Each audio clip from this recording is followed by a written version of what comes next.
you know, and I have two very close friends were at that moment thinking about becoming poets, so we were really following really very much, you know, that route as a way of really having access. You know, you are talking about times where there was no TV, or TV just beginning actually, where there was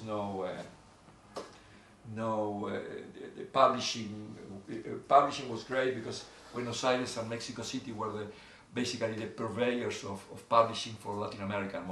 Most of the, you know, and in both countries there were publishing houses that were connected with the local university, the main university, so that they published with very accessible prices.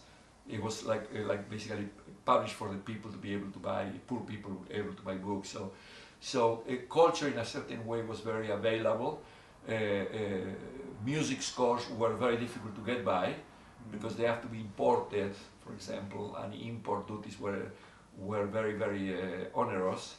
But basically it was a city with you know, a huge amount of high culture, really, right. Enormous numbers of theaters, 4 symphony orchestras, you know, 3 or 4 great chamber societies.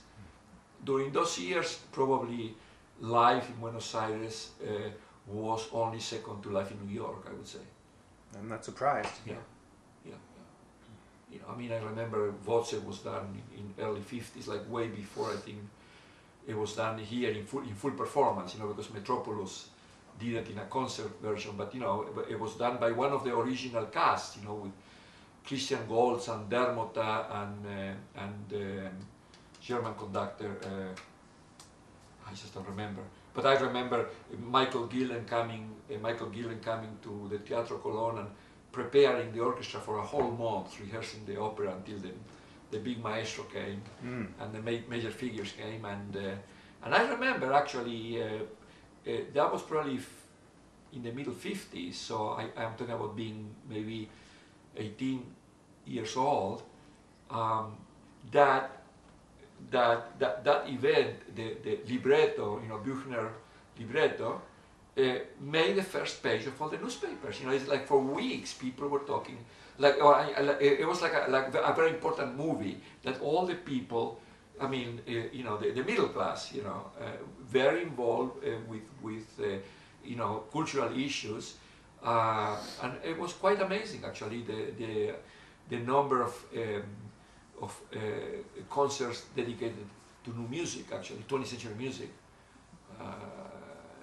I remember that one of the great conductors that was exiled during the Perón period and came back to the country after Perón was ousted, used to have like I don't know, 5, 6, 7 concerts in the pre-season and the post-season, and there were concerts that would start Sunday 11 to 12:30, no intermission, like one hour, and it was all 20th century music.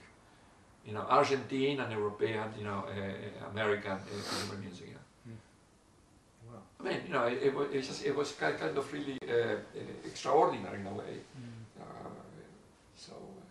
Well, we wish it would be that way again. Well, no, things have changed.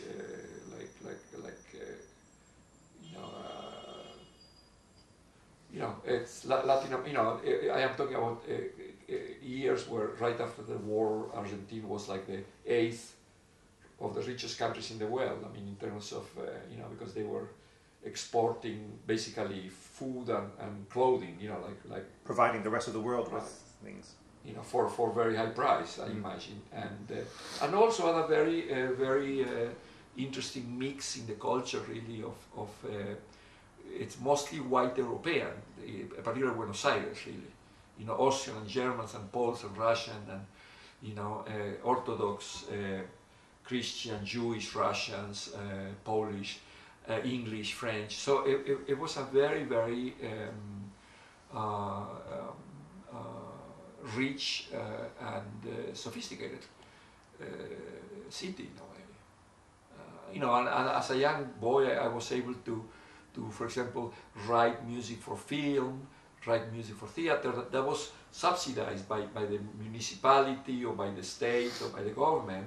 So they would hire young composers to write music for short films dealing with, let's say, the total Ausgabe, let's say, of a famous painter. So the basically was a film made on paintings of some particular guy, and the films were very imaginative and very challenging, you know, and you know, we had the opportunity not to just come and write music, but be in the team with the director from the very beginning, you know. So wonderful experiences, because there used to be a lot of subsidized art by as I say, the city and government. So a lot of people with you know, no means could have access to money to produce film, theater, off-Broadway type of theater, and on and on. So it was a very you know, I have just wonderful memories of those years. Really. I can imagine. Yeah.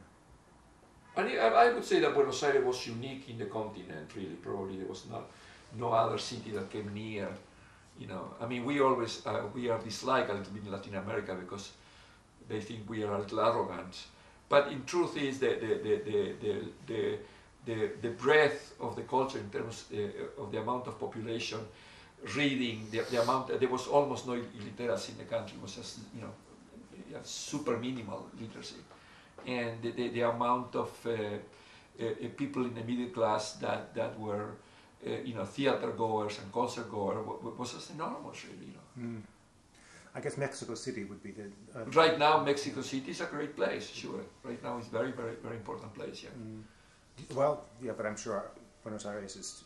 Well, Buenos Aires right now is, you know, is probably very depressed. You know. Oh, really? Oh, yeah, yeah.